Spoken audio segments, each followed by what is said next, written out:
How's it going, guys? It's Going Off Grid. We are inside of the garage. We got my Champion dual fuel generator here. This thing has provided me with many years of good service. Not that many hours though. I think I'm only getting a little over 100 hours on this thing, so it really doesn't get used that much. We use it for a couple hours here, a couple hours there. And yesterday I was running it and it conked itself out, and I was like, oh, maybe I used too much power or something, but nope, that wasn't the problem. And I went to start it today and it ran for a little bit, and then all of a sudden it just kept conking out, and before you know it, it only runs on full choke. And then I did some more inspection. I'm like, oh, maybe the fuel filter's plugged on this thing. And from as far as I can tell, there is no fuel filter. And I'm like, oh, okay, well, that explains why this thing has such problems. See, the fuel goes into the on-off switch, and then there's nothing between the on-off switch and the carb, which is so dumb. Why is there no fuel filter? So now I got to take the carb apart and find the piece of chunk of something that's blocking one of the jets, or stopping the float pin from coming all the way up, or something. Something's very wrong. I bet you, I didn't try this. If I switched this to LP, I bet you it would have ran just fine. Anyways, let's get to it. Okay, so I took all the nuts off all the way around so I can get rid of this cover here. Comes off. Let's see, we'll just put this on the bar here. And now it looks like we got some oil or something kicking out of the valve cover a little bit there. But we're going to take these two 10mm nuts off here. These were all 8mm, and then we can get a better look at our carb. Okay, so got those two off. Something is still holding this thing, it feels like. What do we got here? Oh, we got a hidden nut back there. If you guys can see it. Okay, we gotta get that off. Alright, be right back. Okay, we got the throttle control, or the, yeah, throttle control right there. That's what that would be called. And we're trying to get the propane line off. I don't like this. They just use a hose clamp. Like, that looks so Mickey Mouse. At least if they would have used one of these, it would have been a little bit nicer, but yeah. I got to get both those off. And then there's some sort of electronic valve thing down here. I'm not sure what that's for. It might be for the propane. I'm not quite sure. Anyways, we're going to be taking all this off to get to the bottom of the bowl. And then I'm going to check out all the, looks like there's a jet right there. Looks clear. But I'm gonna run something through all the jets, see how what it looks like. Okay, well, I've never seen this before. It's got a little electronic actuated pin for the bowl.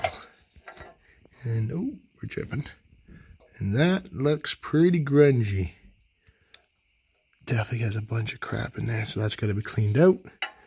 But we're gonna take this this nut off, and we're gonna look inside there. Okay, so from what it looks like to me is this gasket got chewed up, or some sort of gasket somewhere, because this is all rubber. Got chewed up, probably on assembly. And it's just throughout. You can see chunks of it everywhere. Like, there's chunks in here in the jet too. I'm going to go ahead and say that's most likely the cause. I'm going to get some brake clean. Clean all this out. Now, how's the float working? It's got its own separate It's got its own separate pin and float here. Interesting. I'm going to open that up and take a look in there. So maybe that electronic part must be for just the propane. When you switch to propane, that either engages or disengages is my guess. Very interesting. Anyways, let's clean this thing up and get it back together so I can charge my batteries.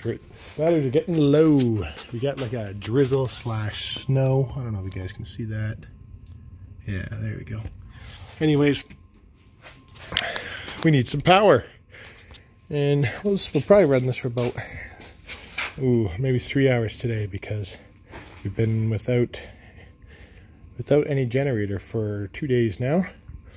And I would have ran it a little bit yesterday. I like to keep my batteries over 50% just in case something like this happens. So at least I got time. And like I'm running lots of lights and stuff still, all that stuff. But anyways, let's get to it. All right, it doesn't look it, but I cleaned that out as best I could. Some of that stuff is like really part of the metal. I scraped it with even a screwdriver. It's not coming off. Now this, I didn't even see this lower hole right. Where is it here? There's one right by my thumb at the very bottom here. That was all covered in this rubber junk. And the smaller upper hole, you can barely see through it. Just barely. It's got to be reamed out with something. And then I got to clean it up with some sandpaper or something really carefully. And then there's just, I can see problems throughout this thing. Let's take this float off very carefully. Do not lose the pin. And then as you can see, I'm just using wire. I literally just have a charge controller here. Got 2 strands of wire, nice thick wire, and I'm running it through. And I'm just wallowing it out, like moving the wire around and around and around, holding the wire on both sides. And that's about it. Just trying to free up any debris that's in there. Now, I didn't show this. I don't have a wire brush that would go in here nicely to help wire that down. So what I did was I just used some nice coarse wire. And I made it as best I could, and I just move it all around in there to clean up as best as possible. This is using what you got on hand. And we're going to see if this thing runs after this. Now it's just time for reassembly. I just pushed the carb over. Got to reassemble the fuel line. We got the throttle here. Now we can get the throttle in if we put it all the way over. Got to push it. I don't know if you guys can see that. And it snaps all the way down, pulls back, and the little tiny spring. I'm just gonna, oh, you guys can't see nothing. There, let's go to this side. That little tiny spring goes in there.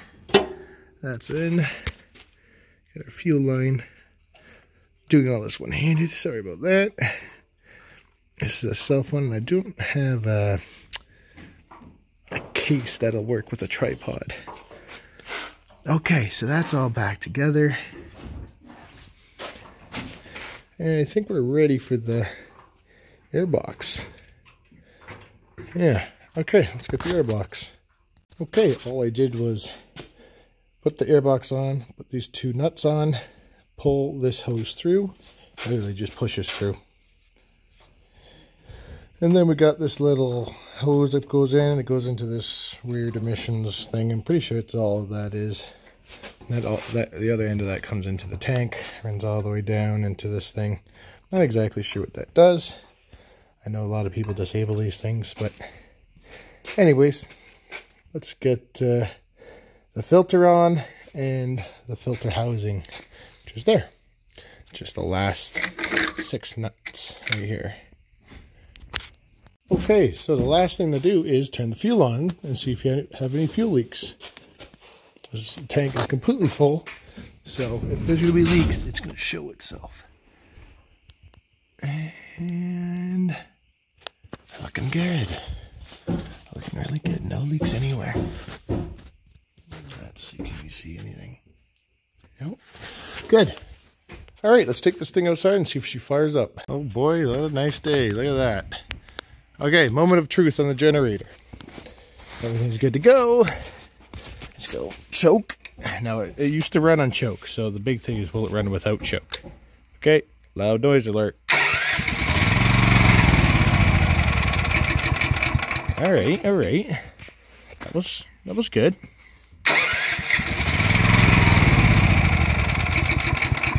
Let's try no choke. Okay.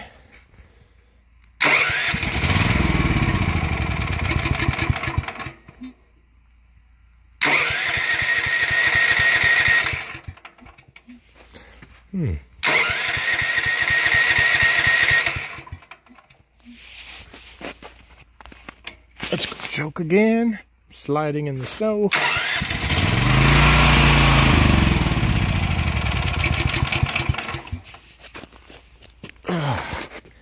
It's very interesting.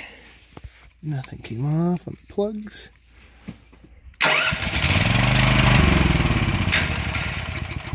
Oops, hit the button again too soon.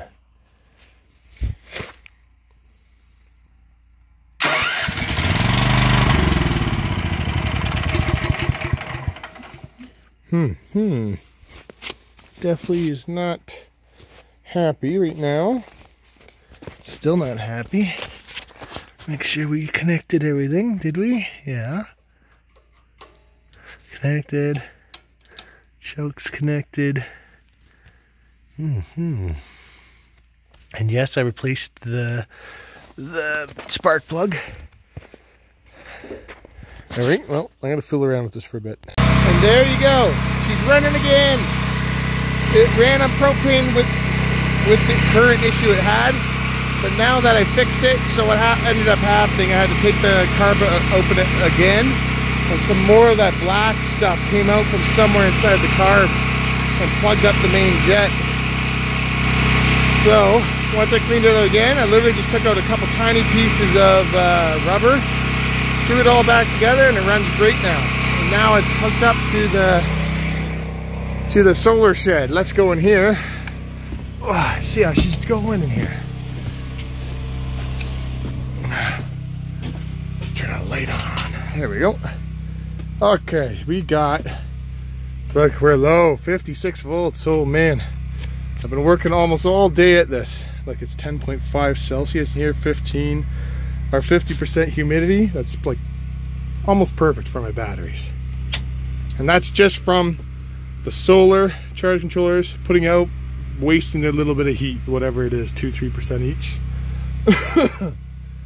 Okay, it's flickering. That was because we're on generator power with no load. Now the charge is starting.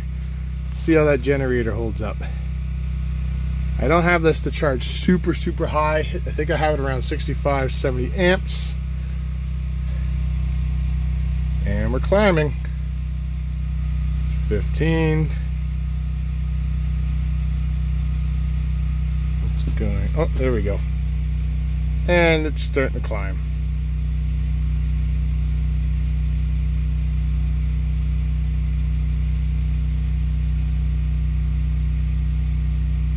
Boy, that's climbing slow. It might be because last time I was trying to get this to work, I was turning on and off in here. Maybe these things remember. I don't know. Or maybe I turned it down. I may have turned it down, thinking that I was running too much. Yeah, see, I have my amps way down.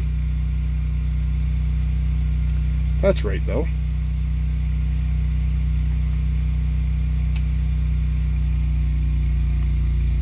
There we go. Oh, crapola. Way up there. I just decided all of a sudden, okay, now it's time to charge.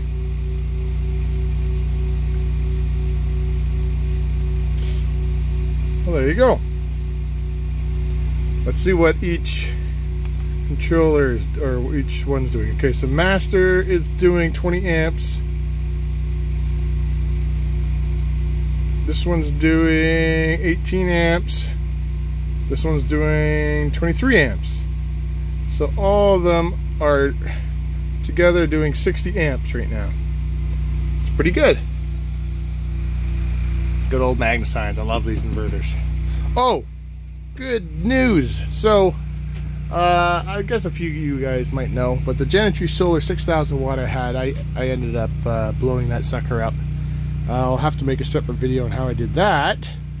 But anyways, I finally got some replacement parts from Gen3 Solar, and it's not his fault. The border kept stealing all of our parts. For some reason, they wouldn't let it across the border. So on the third time was the charm there. We got it across the border, and I'm going to be repairing that inverter tonight. And then I'm going to put that on the wall. I already got my wires right here set up for it, so that'll be my backup. I'm going to wire it right into the panel, so if anything ever happened to these, I can just flip a breaker here and then have everything run off the Gen3. So very excited about that, and thank you a lot there, Sean and Sid. You finally got it here. I know that was hard, and yeah, I don't know where those other two parts went. I'm sorry. It probably cost you guys a pretty penny, but